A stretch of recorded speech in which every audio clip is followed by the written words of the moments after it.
We are here at Help University for our EAP Public Workshop, which we hold twice a year for our families, educators and professionals to attend.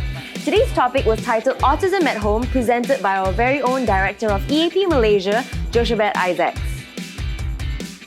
Today's topic is called Autism at Home, and we essentially crafted this in order to make it very much more simple and very much more practical and effective and user-friendly at home. Number 1 is setting the home up to be successful. Number 2, structuring up your day and trying to teach some independent play.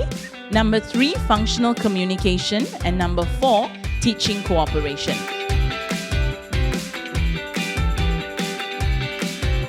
So there's 3 basic principles. Break skills down. So if you're trying to teach something that is too complex, you will find that you're prompting your child.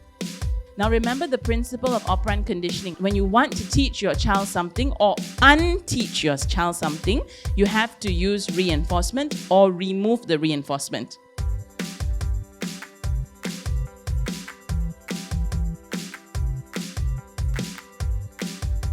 Thirdly, it's provide sufficient practice. So very often we do number 1 correctly, we broke it down. We did number 2 correctly, we provide reinforcement.